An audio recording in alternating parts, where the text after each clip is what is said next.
장례 광고가 있습니다. 장례 광고가 두 가지가 있는데요. 시간 순서대로 먼저 앞선 것부터 말씀드리겠습니다. 이전부 집사의 부인 되시고 이현재 집사의 모친 되시는 이소야자 권사님께서 별세하셔서 한중 프라임 장례식장 201호실에서 장례 준비 중입니다. 오늘 발인 예식이 오늘 오전 6시에 있어서 교회 출발이 오늘 오전 5시 30분에 있습니다. 많은 위로와 기도 부탁드립니다. 그 두 번째로 7교구 광고인데요. 최재석 집사님, 이기순 집사님의 남편 되시는 최재석 집사님께서 11일에 별세하셔서 부산대학병원 장례식장 사무실에서 장례 준비 중에 있습니다. 입감 및 위로 예배가 오늘 오후 3시에 교회에서 오늘 오후 3시에 있어서 교회에서 2시 50분에 출발합니다. 발인은 내일 금요일 오전 7시이며 내일 교회에서 6시 50분에 출발합니다. 많은 위로와 기도 부탁드립니다. 마지막 광고입니다. 우리 태국 선교 중에 있습니다.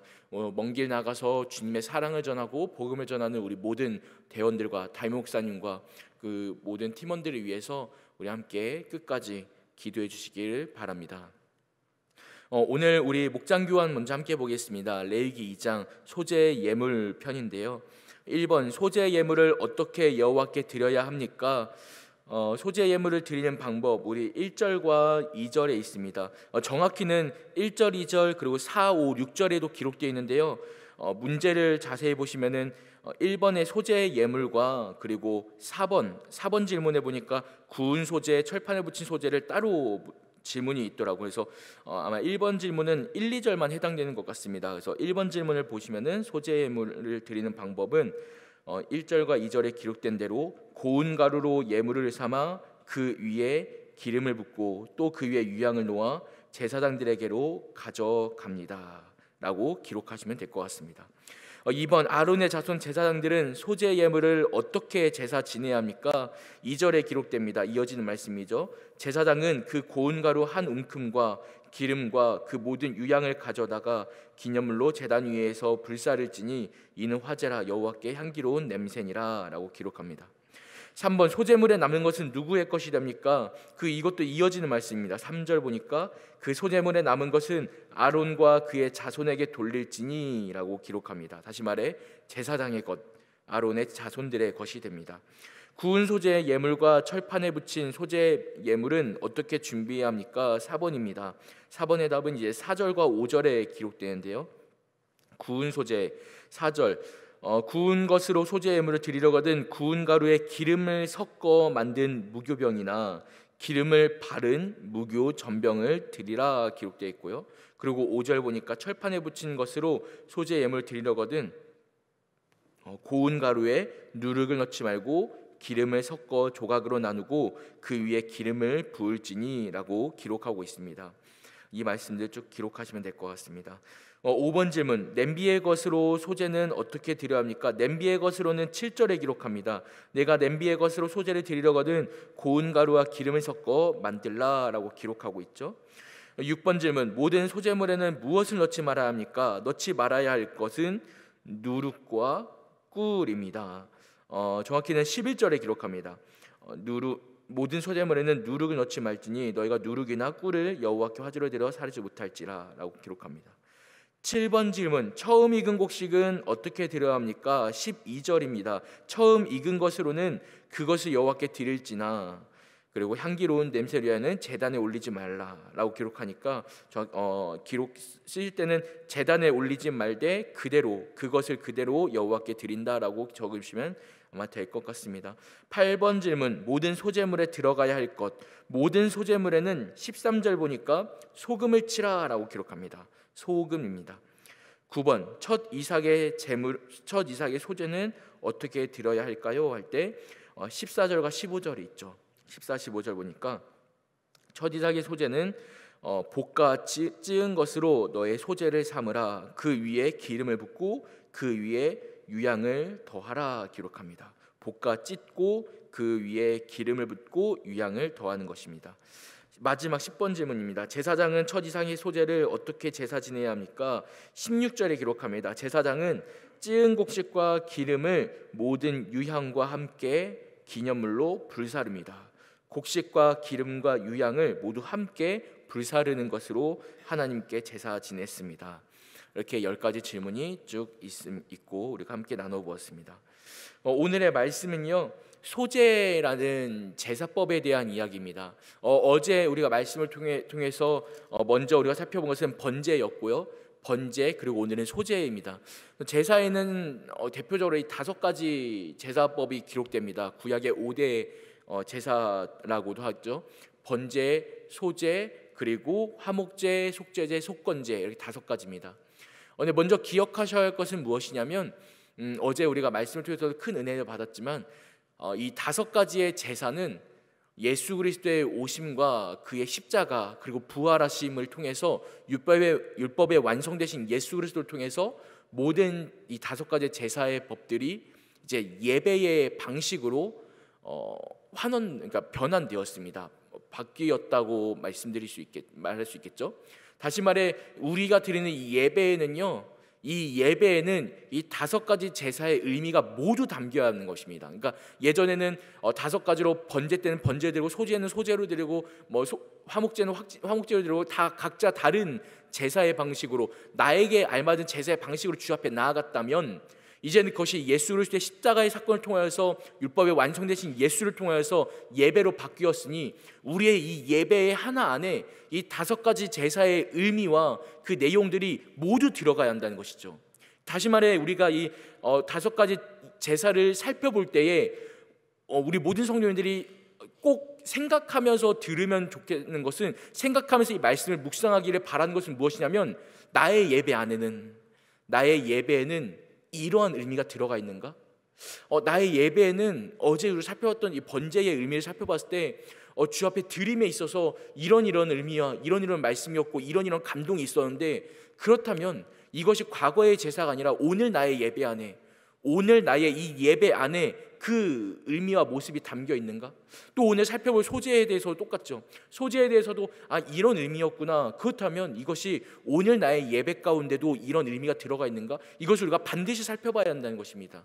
그것이 바로 오늘날 우리에게 주어지는 제사의 의미요, 예수 그리스도를 통하여서 완성된 제사의 방식, 이 예배의 방식 가운데 우리가 찾아낼 수 있는 은혜의 방법이기도 합니다. 그러므로 오늘 우리가 소제를 살펴볼 때 소제 가운데서도 주시는 큰 은혜와 의미가 있을 터인데, 그 가운데 나의 예배의 안에 숨겨져 있는 그 의미와 그 방법과 그 은혜를 발견하는 이 시간 될 수 있기를 간절히 축복합니다. 이 소제는 어떤 제사였을까요? 소제는요, 방금 전에 우리 목장교환에서 살펴보았겠지만 방법이 다양합니다. 우리 질문도 혹시 보시면 느끼셨나요? 소제 예물을 드릴 때라고 1번 질문에 분명히 있었는데 3번에 또 나오고 4번에 또 나오고, 이렇게 할 때 어떻게 준비합니까? 이렇게 할 때 어떻게 드려야 합니까? 이럴 때도 어떻게 합니까? 계속해서 똑같은 소제인데, 같은 소제임에도 불구하고 계속 다른 방식들로 드리는 방법들이 기록되어 있습니다. 다른 제사들과 다른 것은요, 이 소제는 드리는 방법들이 다양했습니다. 혹시 우리 성도님들 이런 생각 해보신 적 있으신가요? 저는 해본 적이 있습니다. 어떤 거냐면 하나님께, 그러니까 교회를 다니면서 하나님께 드릴 때, 하나님께 내가 예물을 드릴 때, 오늘 내가 기도의 제목이 많아요. 그리고 하나님께 부탁드릴 것도 많고 간구할 것도 많아서 주님 앞에 내가 뭔가 더 많이 드리면, 주님께 더 많은 걸, 예를 들어서 평소에는 주일 헌금만 했는데 이번에 감사 헌금도 하고 또 10의 1조도 하고, 이런 식으로 더 많이 드리면은 하나님께서 더 기뻐하시지 않을까? 하나님께서 뭔가 더 기도 응답을 더 금방 해주지 않을까? 라는 생각 혹시 해보신 적 있으세요? 없으세요? 저는 있습니다. 저는 개인적으로 어릴 때도 그렇고 이렇게 하나님 앞에 예를 들어 수능 앞두고, 대표적으로 시험 앞두고 있으면은 감사 예물로 주님 지혜를 주세요라고 적어서 드리고, 이런 적들이 정말 많이 있습니다. 물론 그 안에 담긴 기도의 마음과 그 간구의 마음은 정말 진실했고 거짓되지 않아서 하나님 앞에 참되다고 말할 수 있지만은, 그 안에는 조금 일말의 마음이 뭐냐면, 이렇게 더 드리면 더 들어주겠지, 이런 마음이 있었습니다. 마치 친구한테 돈을 뭔가 더 주면은 친구가 더 잘 들어주겠지라고 생각하는 것처럼, 그런 마음이 제 마음에도 있었을 것이고 또 많은 분들의 마음 가운데도 있을 것입니다. 그러나 그러한 마음 가운데 물론 그것이 틀렸다고 말할 수 없습니다. 왜냐하면 그렇게 드린다는 것은요, 그 마음에 일단 기반에는 주 앞에 감사의 마음이 분명 있을 것이기 때문이죠. 주 앞에 주님 나에게 주신 그 모든 것이 감사하여 드리니 받아주옵소서라는 마음이 분명 있을 것이기 때문에 틀렸다고 말하기는 어렵습니다. 그러나 오늘 소재의 예물의 의미를 살펴보면은 주님께 그냥 무작정 많이 드린다고 다 해결되는 게 아니구나라는 것을 아마 발견할 수 있으실 건데요. 왜냐하면 소재의 예물은요, 기본적으로 부의 많음과 부의 적음에 관계없이 주께 나아갈 수 있는 제사였습니다. 다시 말씀드리겠습니다. 나의 재산의 많고 적음과 상관없이 내가 부자이든 내가 가난해서 드릴 게 정말 없든지 그것과 상관없이 얼마든지 주 앞에 나아갈 수 있도록 하나님께서 예비하신 방편이 바로 소재였습니다. 어제 우리가 번제를 살펴봤는데요, 번제의 예물은요, 기본적으로 흠없는 수컷의 소, 그리고 또한 양, 그리고 염소, 그리고 비둘기, 집비둘기의 새끼를 드리는 것이었습니다. 그래서 조금 이렇게 재산이 있거나 할 때는 한다면은 소나 양을 드릴 수도 있었지만은 나의 집이 가난해요, 그래서 얼마 드릴 것이 없어요 할 때는 또 비둘기라는 주님께서 제사의 방편을 준비해 두시기도 하셨는데요, 때로는 이럴 수도 있습니다. 아예 동물을 드릴 수가 없는 재산 환경인 것이죠.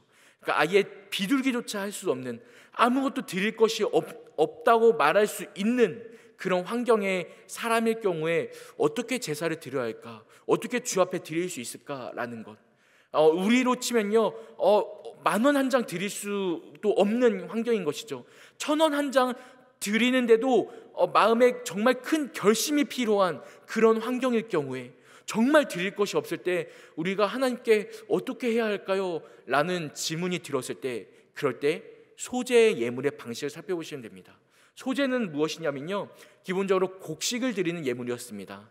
곡식. 근데 이 곡식을 드림에 있어서 정말 신기한 것은요, 하나님께서 양을 정하지 않으셨습니다. 얼만큼 드려라, 이만큼 드려라 라는 것이 적혀 있을 법한데, 이 장에 어디를 살펴봐도 얼만큼 드려라는 내용이 전혀 적혀 있지 않습니다. 그래서 소재의 예물은요, 다른 제사와 다르게 유일하게 그 양이 정해지지 않은 제사이기도 합니다.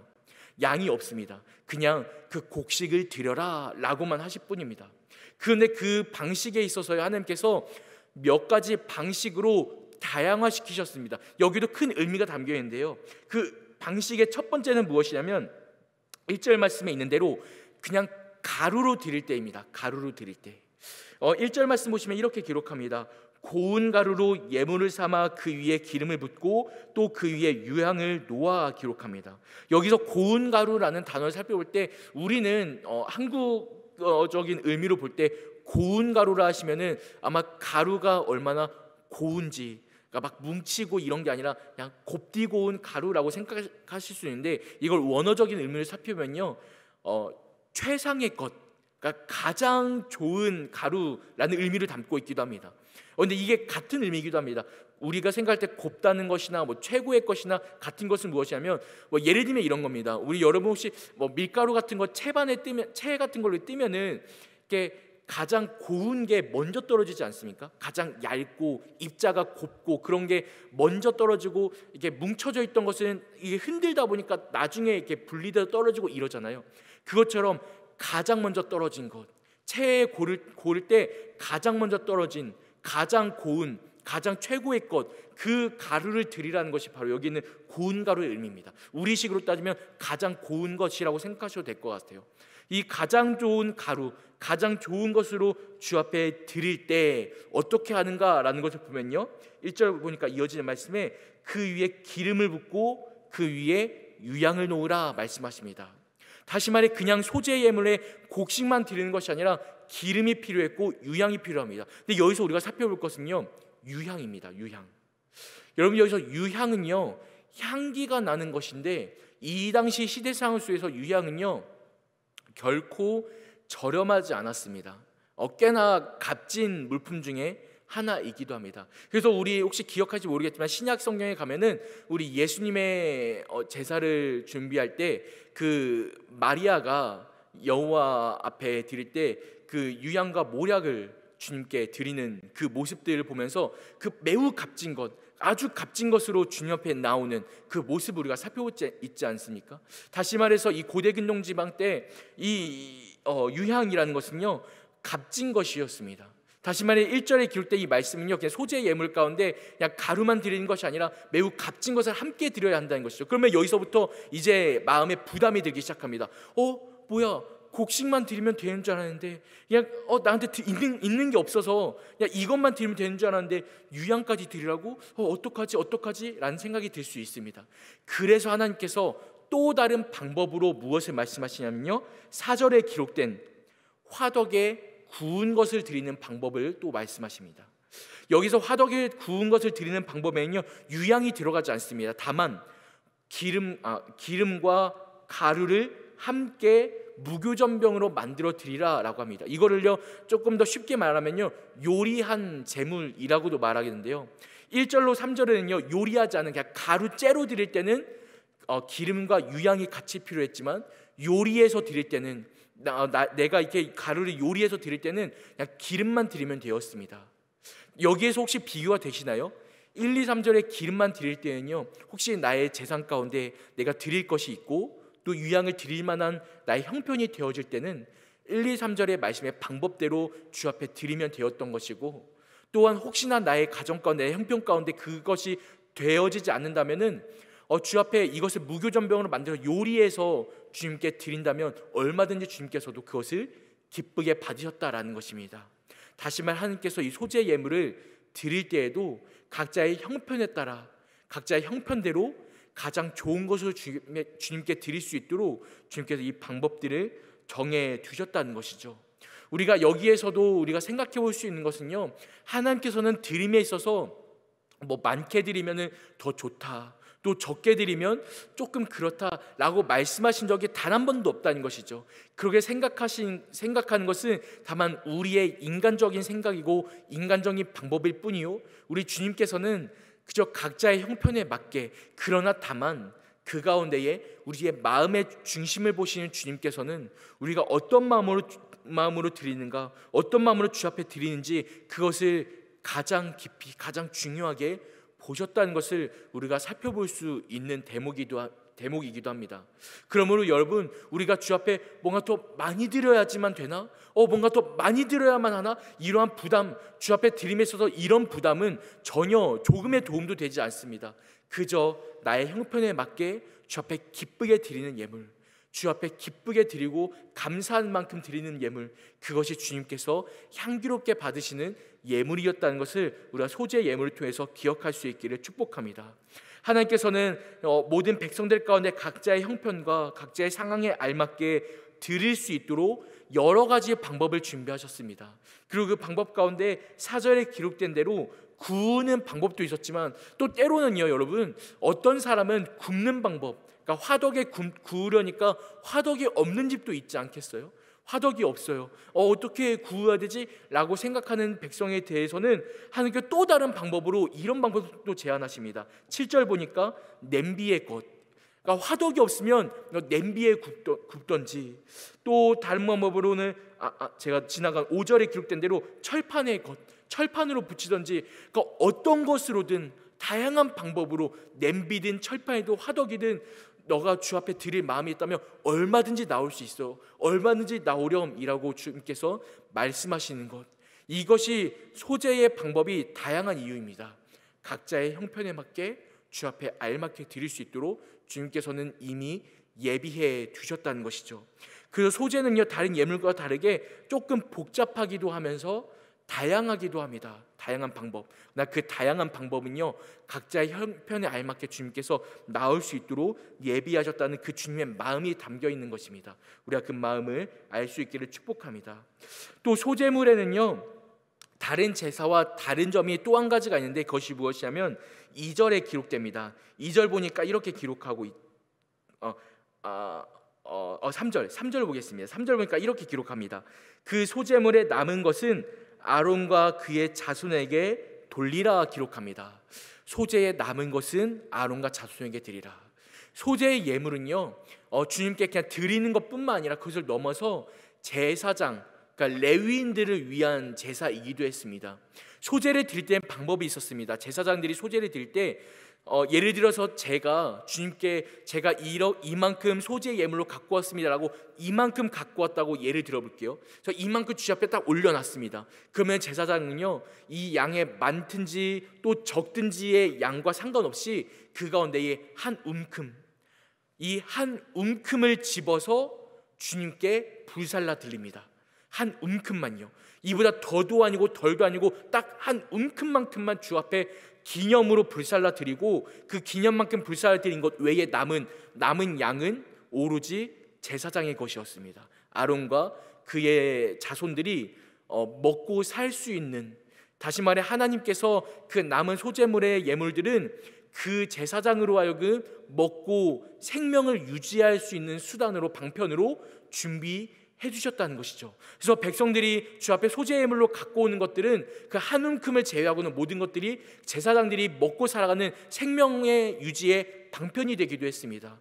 이 소제 예물은요, 하나님을 기뻐하는 것뿐만 아니라 그 이웃을 위한 예물이기도 했습니다. 하나님께서 예배를 드릴 때는 오늘날 이것을 우리의 의미로 갖고 오면요, 우리의 삶의 예배도 이와 마찬가지인데요, 우리가 주 앞에 드리는 예배는요, 나 하나님을 기쁘게 했어, 하나님을 높여드렸어 라는 의미도 있지만, 예수님께서 말씀하시기를 율법을 요약해 앞에 10계명들을 요약해서 볼 때에 하나님을 사랑하고 이웃을 사랑하라 라고 말씀하셨던 것처럼, 오늘 우리의 예배 또한 하나님을 사랑하고 하나님을 기쁘게 하시게 한 것뿐만 아니라 그와 함께 이웃, 내 주변에 가난한 자, 마치 레위인과 같이 벌이가 없고 마땅한 것이 없는 자들을 위한 그러한 예배, 그러한 제사, 그것이 바로 이때로부터 시작되었다는 것이죠. 그러므로 우리의 삶에, 우리의 예배도 우리가 그냥 하나님만 기쁘게 하는 것뿐만 아니라 예배를 마친 뒤에 우리의 삶의 자리로 돌아가서는요, 그것이 교제의 장이 되어야 합니다. 많은 사람들을 위한, 내 주변의 성도들을 신방하는, 또 내 주변의 가족들을 신방하는, 또 어려운 이웃들을 만났을 때 그들을 도울 수 있는 기쁨의 마음이 넘쳐나는, 그 마음을 통하여서 많은 사람들을 도울 수 있는 그 시작점이 예배가 되어야 한다는 것이죠. 이것이 바로 오늘 우리 예배의 의미이기도 합니다. 그리고 마지막으로 11절 말씀 보니까 이 소제 예물에 또 특이점이 있는데, 그 무엇이냐면 너희가 여호와께 드리는 모든 소제물에는 11절에 기록된 대로 누룩을 넣지 말라 기록합니다. 근데 누룩이면 좀 이해가 됩니다. 왜냐하면 우리가 다른 말씀들에도 알고 있지만, 누룩은 이렇게 막 부풀게 하는 그 누룩은 무교절과 같이 넣지 말라고 하는 말씀들 꽤 많이 있거든요. 근데 여기에 추가로 또 뭘 넣지 말라 하시냐면, 너희가 누룩이나 꿀을 여호와께 사르지 못할지라 라고 말합니다. 누룩과 꿀을 넣지 말라 말씀하십니다. 이게 무슨 의미일까요? 이것에 대해서는 조금 신학자들 사이에서도 다양한 의견들이 있습니다. 다양한 해석들이 있고요. 이걸 어떻게 봐야 할까라는 것들이 아직도 고민 가운데 있는 말씀이기도 합니다. 왜 꿀을 넣지 말라 했을까라는 것이죠. 근데 누룩과 꿀의 공통점, 대체적으로 많은 사람들이 볼 때 이 의미를 해석할 때요, 어떻게 해석하냐면, 누룩은 이 곡식과 빵을 하여금 부풀게 하면서 변형되게 합니다. 변질되게 하죠. 이와 마찬가지로 꿀 또한 그 맛을 바뀌게 하는 것, 그 꿀 또한 그것으로 하여금 다르게 하고 그 점액과 같이 이렇게 질퍽질퍽하게 하고 바뀌게 하는, 무언가 형태를 달라지게 하는 이것과 같이 하나님께 드림에 있어서 변질된 마음을 드리지 말라라는 의미일 것이다 라고 봅니다.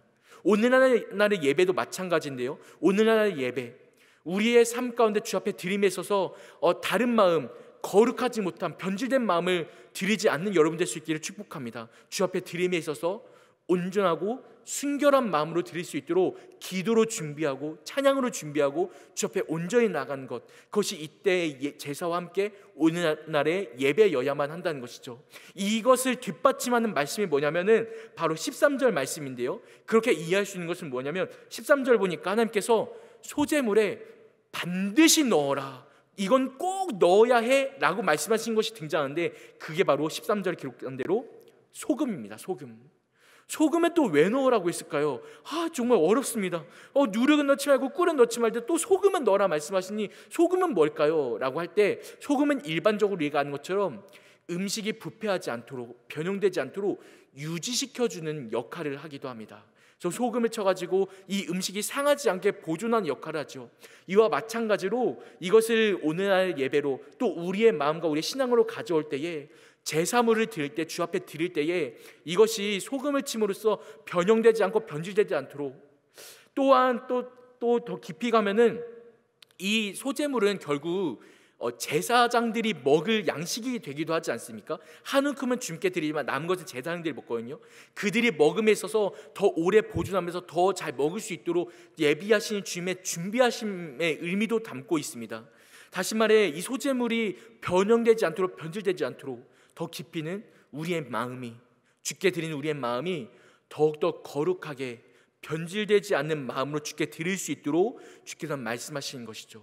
오늘날의 예배도 마찬가지인데요, 우리의 마음간에 마치 소금을 치는 것처럼 빛과 소금 같이 살라고 말씀하신 그 말씀과 같이 우리의 삶의, 우리의 예배도, 우리의 이 모임의 예배도, 공예배도, 삶의 예배도, 모든 예배가 주 앞에 순결하고 정결한 것이 되어야 한다는 것입니다. 말씀을 정리하겠습니다. 소재 예물 가운데 우리가 대표적으로 세 가지 살펴봤는데요, 첫 번째로는 소재의 다양한 방법들, 그것들은 각자의 형편에 알맞게 주께 나올 수 있도록, 또 양이 정해지지 않은 것, 내가 드릴 것이 이만큼밖에 없다면 이만큼을 드리는 것이고, 또 이만큼 있다면 이만큼 드리는 것이고, 또 유양을 드릴 수 있다면 유양과 함께 드리는 것이고, 유양을 드릴 수 없다면 그것을 요리해서 다양한 방법으로 주께 드릴 수 있도록 주님께서 예비하신, 각자의 형편에 맞게 드릴 수 있도록 준비하신 것, 우리가 살펴보았고요. 또 두 번째로 우리가 살펴본 것은 이것이 또 제사장들이 먹을 양식이 되어지기도 한다는 것, 또 마지막으로 누룩과 꿀은 넣지 말되 소금을 넣어야 한다는 것, 이러한 방법들을 통해서 하나님께서는 소제를 드릴 때에 우리가 주 앞에 오늘날의 예배에 있어서도 내가 주님만 기쁘게 하는 것이 아니라 주님과 함께 이웃들을 위한 사랑의 예배가 되며 이웃들을 위한 헌신과 봉사의 예배가 되어야 한다는 것, 이것을 함께 기억할 수 있게 축복합니다. 뿐만 아니라 더 나아가서 내가 오늘날 주 앞에 예배를 드릴 때에 나의 마음이, 나의 마음의 중심이 얼마나 성결한가, 얼마나 정결한가의 의미를 우리가 함께 생각해 볼 수 있기를 바랍니다. 그래서 여러분, 소제는요, 한마디로 요약하면 무엇이냐면 성결한 삶을 살기로 주님께 드리는 약속이기도 합니다. 성결한 삶을 살기로 주님께 드리는 약속이요, 오늘 이 예배가 소제의 예물의 의미를 담기를 간절히 축복합니다. 다시 말해 이 새벽의 예배를 주 앞에 드릴 때 성결한 삶을 살기로 주님과 약속하십시오. 이 기도할 때에 성결한 삶을 살기로, 주님 제가 약속합니다, 오늘 하루 살아갈 때에 정결한 삶을 살겠습니다, 성결한 삶을 살겠습니다, 이런 약속의 기도로 주께 영광 돌릴 수 있기를 간절히 축복합니다. 기도하겠습니다. 살아계신 하나님 아버지, 감사합니다. 이 시간 주 앞에 영광 돌릴 때에, 주 앞에 예배할 때에 우리로 하여금 또한 다시 정결한 삶으로, 성결한 삶으로, 또한 신령과 진정의 예배로 주께 나아가게 하시니 참으로 감사합니다.